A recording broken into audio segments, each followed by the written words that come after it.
In today's video, I reacted to Nexpo's recent disturbing things around the internet, Volume 12. Like, comment, subscribe for more content like this. Have a nice day. Monka S, bro. Nexpo? Hi. Which one's better? This or full screen? I'm not so sure. The full screen. Oof.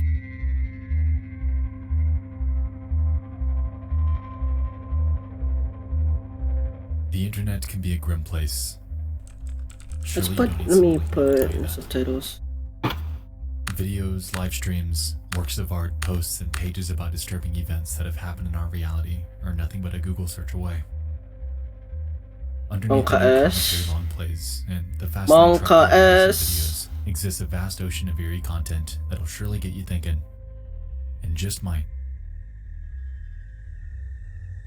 keep you up at night. Oh! Yes! Welcome back to Disturbing Things, your one-stop shop for bite-sized, eerie finds that I've recently discovered online. This is episode 12, so if this is your first exposure to this series, be sure to head over to the playlist down below for hours of further content to envelop yourself into. Ooh. Don't mind me. Let me just cozy in. It's time, once again, to dive into 5 more hand-picked and disturbing things from around the internet.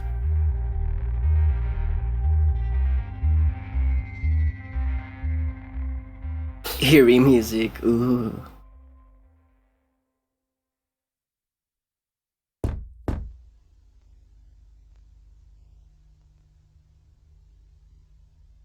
Oh, well.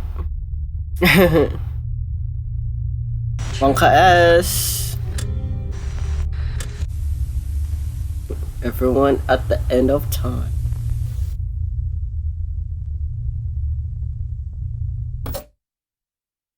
Okay. Let's set the mood.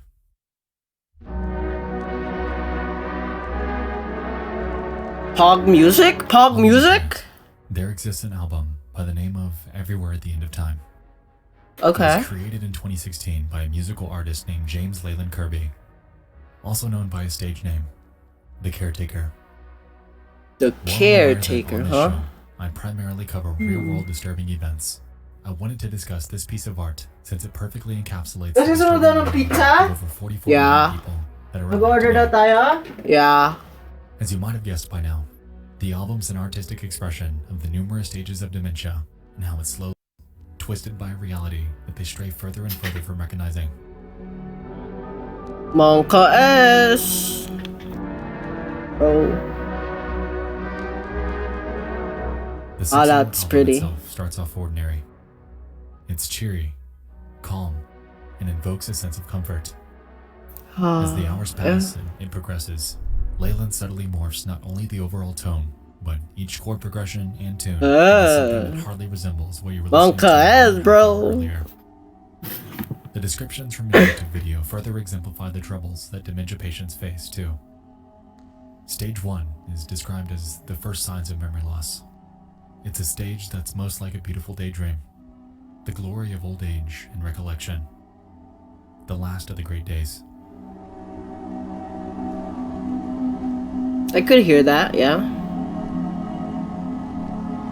Very calming. Stage 2 encapsulates denial. More efforts are needed to remember, so memories can be more long form, with a little more deterioration in quality. The overall personal mood is generally lower than the first stage, and at a point before confusion starts setting in. Interesting. So this is what dementia people feels like? Stage 3 approaches the metaphorical inflection point. It's described as the phase where some of the last coherent memories exist before confusion fully rolls in and the gray mists form and fade away. Wow. Finest moments have been remembered. Hour already. The musical flow in places. How long is this album? As we progress, some singular memories become more disturbed, isolated, broken, and distant. These are the last embers of awareness before we enter the post-awareness stages.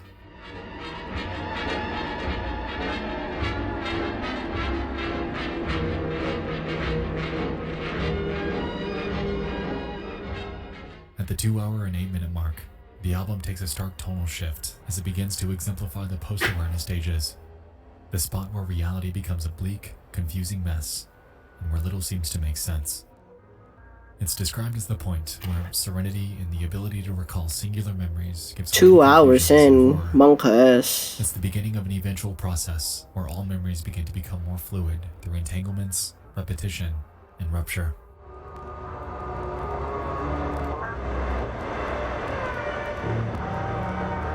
Oh.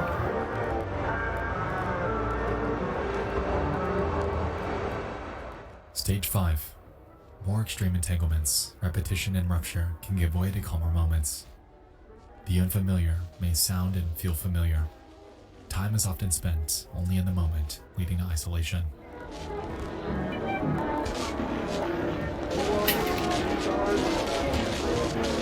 I don't like this music, bro.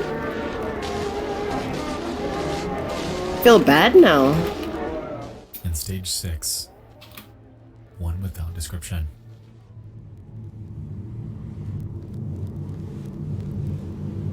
Bro, like, dude, the middle of the night.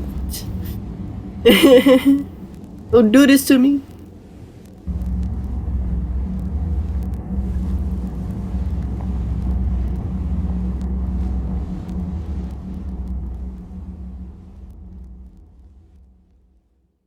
Bro, that's Monka S, bro.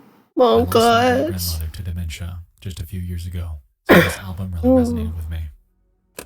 As a child, I remember her being full of life, always willing to go the extra mile to evoke a sense of union and love, whether it was through her cooking, her stories, or even her presence at family gatherings. She was always someone that welcomed us with open arms when we go visit her. She Aww. lived alone. My great-grandfather had passed when I was very young, so unfortunately, memories of him are vague. But I do remember him as being hardworking and an honest man.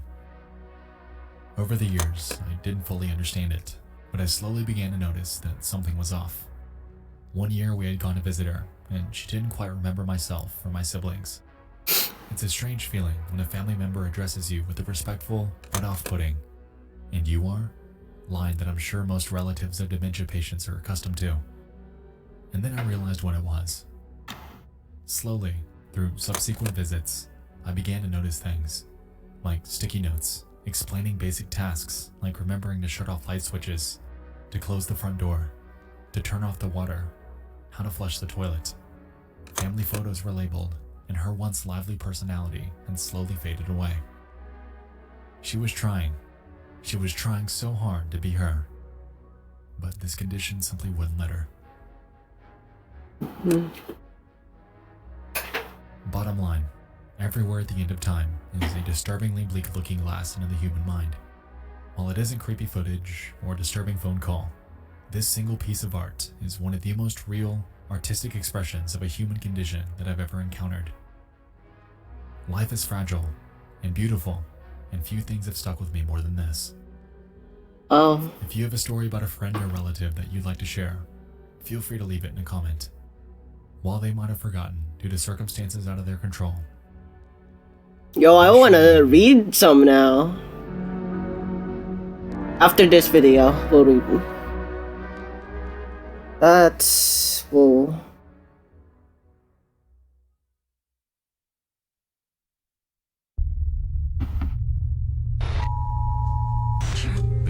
Monka S. This video, man, I'm kinda like, bro, I'm gonna have nightmares.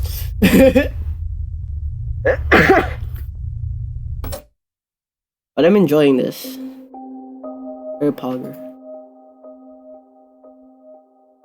on the 22nd of May 2011, a devastating EF5 rated tornado ripped through the city of Joplin, Missouri. It lasted around 38 minutes and reached wind speeds of more or less 200 miles per hour. Dang. The aftermath photos are Oof. and so too are the videos. For the past couple of years now, I've gotten a few recommendations about covering this upload, and to be honest, I never actually sat down and watched the entire thing all the way through. Life and such just got in the way. but I digress. The video is titled First Person Video of Joplin, Missouri Tornado, created by a user named IzelSG and uploaded on the very same day that this tragedy occurred. Their description claims that they took this footage inside of a Fast Trip gas station on East 20th Street. Initially, they hid in the back of the store before taking refuge inside of the storage fridge. Okay. While there aren't many visuals within their recording, the audio conveys everything you need to know about being caught in a storm of this magnitude. Have a listen.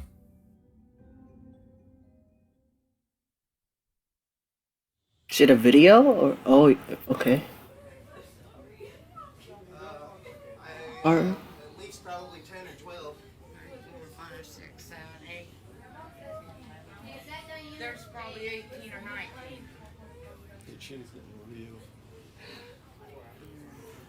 yo, what the frick? Yeah, they said there was one on the ground at 7th and Range Line. Yeah, but that's the one coming toward this way on 20th. That's why I went that. Yeah. No, they haven't yet. The sirens aren't going. Yeah, they did. What? Yeah, they did. That's as we were coming in here. This is getting real. Someone in. Child crying, bro. Stuff's breaking in the back. Yeah, I know. We go in the cooler. Oh my god, bro. Oh.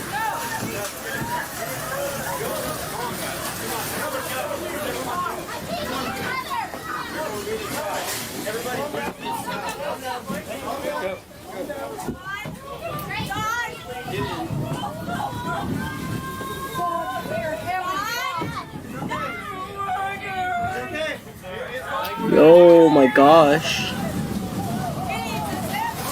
You could be. Oh!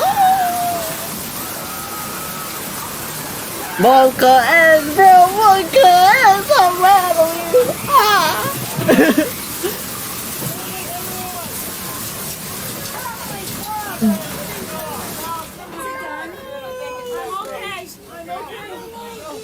I'm trying to put less weight on him, though.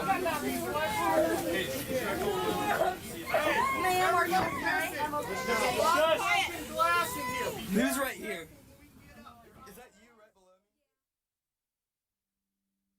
below me? Dang. Oof.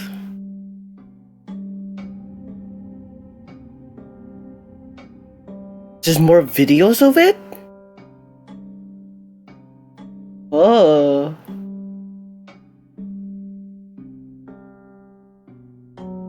Thankfully, everyone in that store was okay that day. The same, unfortunately, couldn't be said about the others that came face to face with it. In total, the storm took 158 lives and left over 1,100 people injured.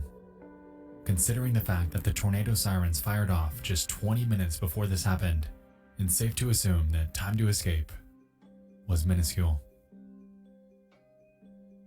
The incident in Joplin is haunting, and to date, it's cemented into history as the 4th deadliest tornado on record. 4th? Hopefully, 10 years later, they've recovered successfully and never, ever have to endure something close to this magnitude. I mean, it has been 10 years. Hopefully they did. A long time. Dang.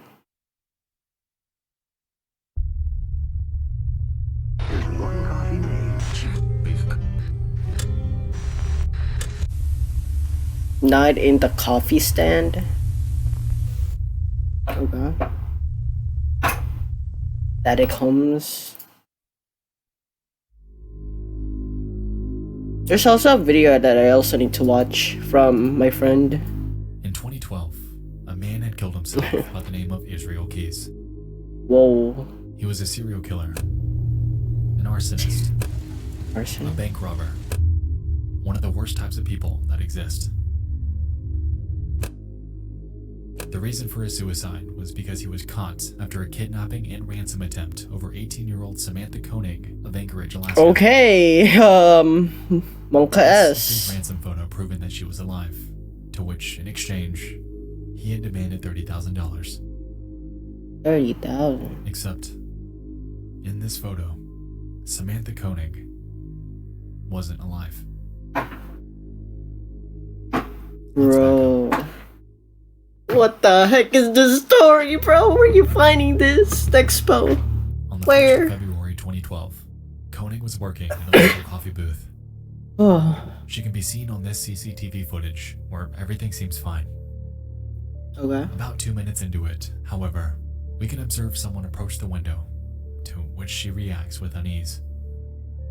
Afterwards, we can see her hastily shut the lights off before carrying out his demands in the moment.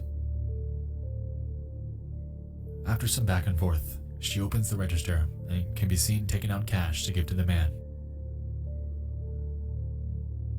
He then demands meals before Thanks for the follow. St. Just German. and Germany? a few minutes later, he proceeds to Welcome. escort her out of the trailer. Poggers. After this moment, Hello, hello. she was never seen again. As it Oh, turned out, Monka her S. final moments were grim. Oh, Later that night, and back at his home, it was reported that he sexually assaulted her, robbed her of everything she had, killed her, and placed her corpse in a shed. Even more Ugh. bizarrely, the day after, he took off to New Orleans where he went on a 2-week cruise with his family. The entire time, she was left there and was never found. 2 weeks later, Monka he comes S. back from his trip. Her Yes, body was after in this place, video, so Keys dresses her I'm up in like makeup and interested sends her eyes right open now. for a photo with her It's recent issue about of the to local newspaper. 15 minutes He did ish. this to invoke the belief that she was still alive, and like we established prior, he had put a This is $30,000 very price tag on her. disturbing indeed. While this facade was happening, in reality, he had dumped her body in Matanuska Lake, a few miles north of Anchorage. And This Keys fuck was never caught. him. However, it wasn't where you'd expect. I'm As it turned angry. out, he'd taken off towards the mainland US, utilizing Koenig's bank card for cash withdrawals as if nothing happened. Because of this, police were able to follow his trail and eventually tracked him down to a Cotton Patch Cafe in Lufkin, Texas. Okay. It was the morning of March Texas. 12th when Texas Ranger Stephen Rayburn would perform the arrest, and afterwards, Keys was promptly sent back to Alaska, where he eventually confessed to not only this act, but numerous others. Mm. By December of that year, though, he would be found dead in his jail cell. He had slit his wrists and tried to strangle himself, leaving behind his own corpse and various notes and drawings made in blood under his cell bed.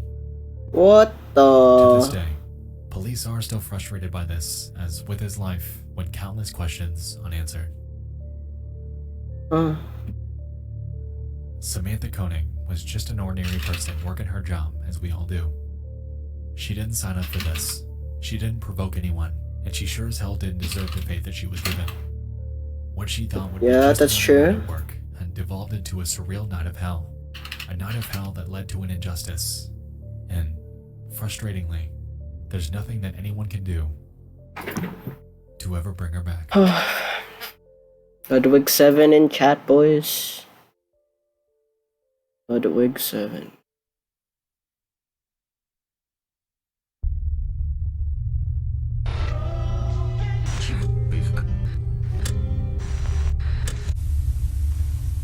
The incident on Highway 125.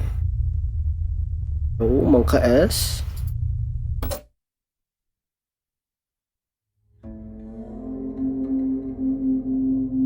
Ooh.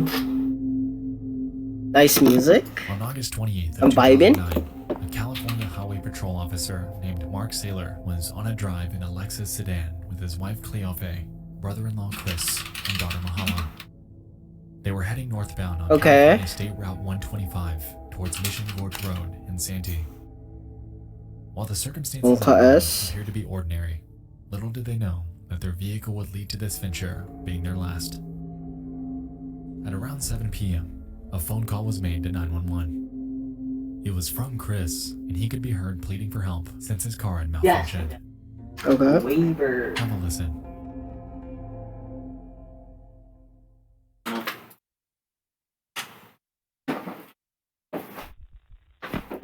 Oh. 911 emergency, what are you reporting? Yeah, we're in a Lexus. I'm sorry, your cell phone's cutting out. We're going north 125. Mm-hmm. And our accelerator. He saw me. I'm sorry? Yes, man. We're on 125 and we're in Lake. Okay, northbound 125, where are you passing? We are passing, where are we passing? We're going to 120 Mission Gorge. We're in trouble. There's no brakes. Okay. Gorge, in freeway half mile. Okay, and you don't have the ability to, like, turn the vehicle off or anything? Yo. We're approaching the intersection. Okay. Oh. We're approaching the intersection. Hold on. Oh no. Okay. Oh, shoot. Okay. Hello? Yo.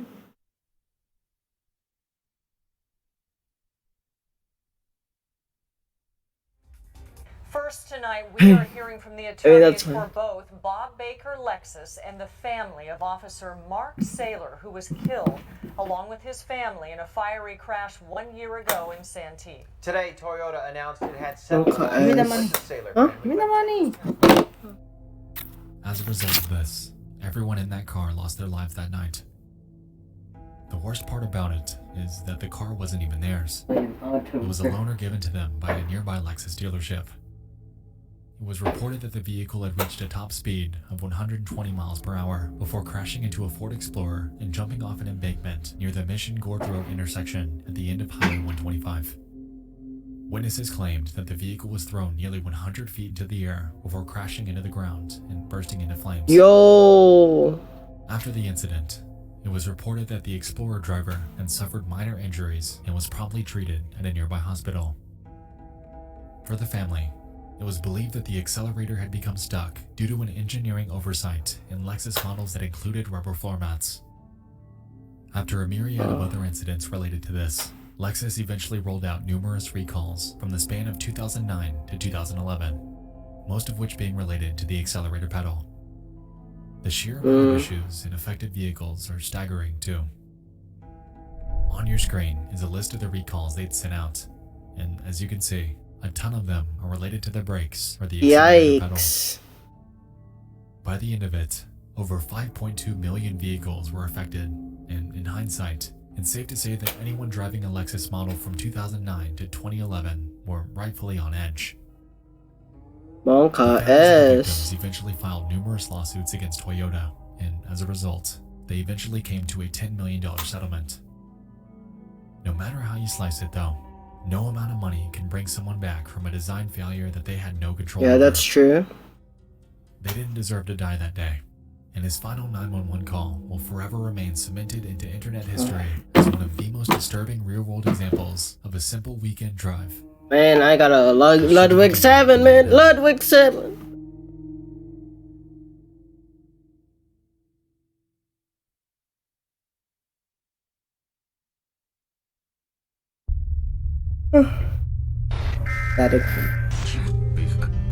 Yo, I don't like this music, man. I'm all alone here. Don't like that sound.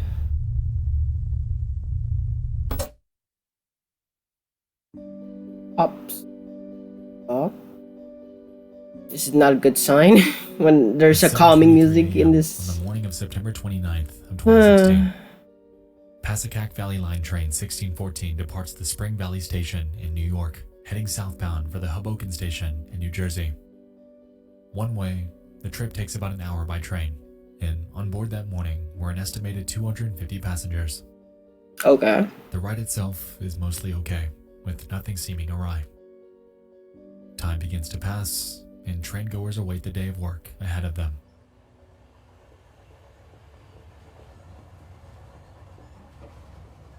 "8:45 a.m. The train's approaching its destination. Being one of the busiest travel hubs in the region, Hoboken Station. Oh, is 5 widely viewers. expected. Pog. The train approaches the terminal, and where it's typically required to stop, it doesn't. It Oh. maintains its full speed, and crashes through the bumper stop at the end of the rail. Oh, causing passengers that's to be thrown toward the Samantha cabin and forced into a S, manic frenzy bro. with no clue on how to process it. We just kept going and going, no braking, no nothing. Jamie Weatherhead Saul claims. The moment feels like an eternity. At least, until gravity does what it does. The train comes to a halt past the rails and up against the terminal wall. The normally busy and lively train station is now temporarily declared a disaster area. On this day, Yikes. 114 passengers are injured and one loses their life. September 29th is now forever associated with a tragedy that should not have happened.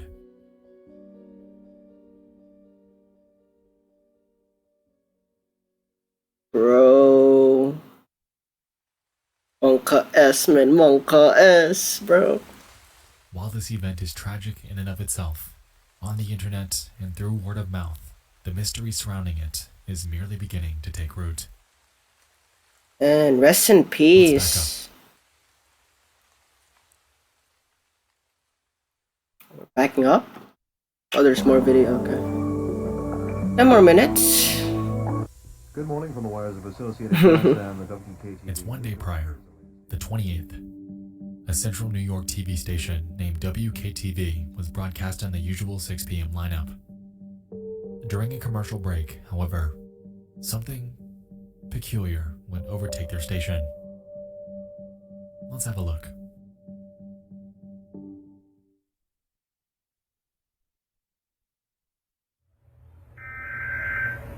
Alarm blares?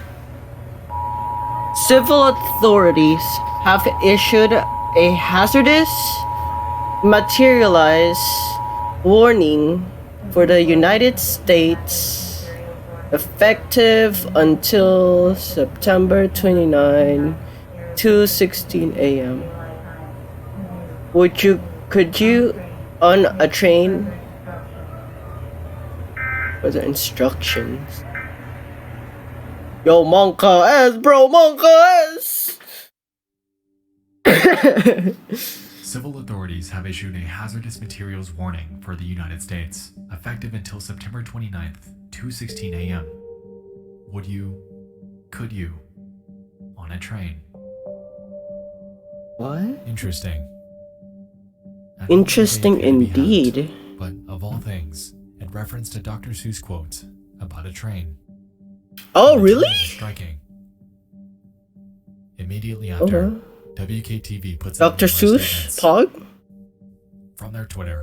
But the incident is not? If you were watching our 6 p.m. newscast, you saw a hazardous materials warning message. There is no such warning. It was a technical error. And later that night, from their website. If you were watching our newscast around 6:17 p.m. or at 10:38 p.m., you may have seen a hazardous materials warning crawl across your screen. There is no such warning. The message was an automated test which was not intended for public display. This message originated from FEMA as a test and had the national location code in it. Tests should not have that code as it's automatically retransmitted. We've contacted the New York State Interesting. Broadcasters Association, who administers the emergency alert system in New York. We're working with FEMA to resolve this. Our apologies for the confusion this may have caused. In total, there wasn't one, but 2 of these alerts. 2 alerts? Unfortunately, I wasn't able to find footage of them separately. However, it's safe to assume that they were either the exact same or very similar. Interestingly, if we pick apart their wording, WKTV is mostly pinning the blame on FEMA, the Government Disaster Relief Program. An interesting claim, but perhaps that's all it was. One day later, and a train crash occurs. WKTV releases yet another statement containing an update. FEMA replied that they did not send this out. They'll launch a full investigation into how their codes were hacked. WKTV seems to be the only target of this hack. For now, we've disabled the codes in our decoder that trigger this alert. If there's a real national alert, we'll still receive it from the local radio stations we're assigned to monitor. WKTV will cooperate fully with FEMA, providing information about our hardware, software, and internet access, and will provide log files from our devices. This information will be helpful to FEMA to track down the source of this hack. Oddly, around the same time that this was happening, other videos began to crop up showing strange alerts that had happened in places around the United States. While these are indeed strange and do hint at the possibility of a system-wide hack, the incident that occurred on WKTV was the only one of its kind to include this unusual Dr. Seuss quote. Unfortunately though, to this day, the origin and motive of why this happened or who did it has remained unsolved. Of all the entries I've covered thus far on disturbing things, this is one of the most bewildering. Understandably, since this occurred, conspiracy theories have cropped up all over the internet, theorizing on the potential of the train operator being complicit and entertaining the idea that the crash was somehow planned by some external party. While I personally don't subscribe to these, what I do find highly unusual is the timing, and I don't think I'll ever be able to shake that.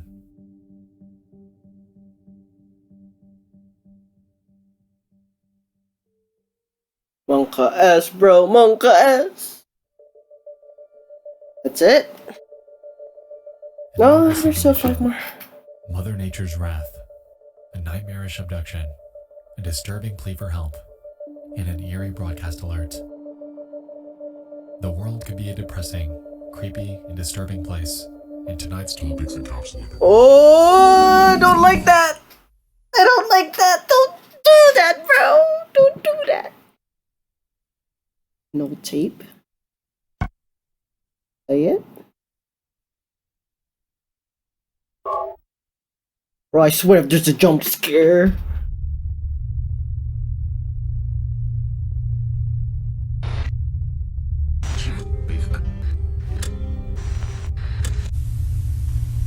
The man in the monitor.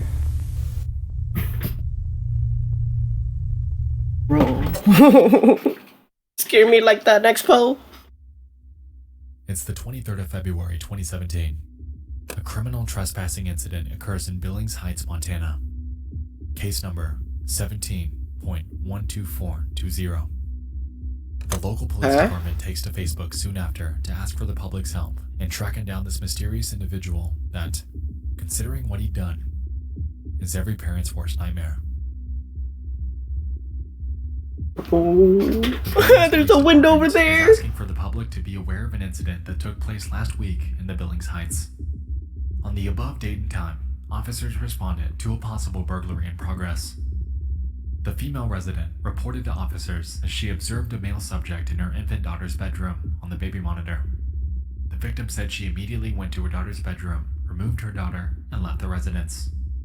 When officers arrived, the residence and neighborhood were searched, but the suspect was not located. The victim said that the baby monitor is synced to her cell phone. Oh my gosh. Don't Don't scare me like that. Of the suspect, which alerted her cell phone. And that photo is this one. Yo, my gosh, bro, It's never been found. No, you're not going. The world can be a depressing, creepy, and disturbing place. And No, I'm not. Screw that. Screw that. I just dove into 6 disturbing things from around the internet. I hope you all enjoyed this, and if you have any further submissions for this Did series, enjoy this. feel free to submit them to the Nexpo. show's inbox at Content are amazing. You guys should check them out. Make some great disturbing videos. I'll see you I soon. mean, if you're not down for that, I mean, it's understandable. I love And good night. you, Nexpo. No homo though. Reddit. Bro, Nexpo, man. You're the man. Woo. Subscribe to him. I live inside my own world of make-believe. Kids screaming in the cradle.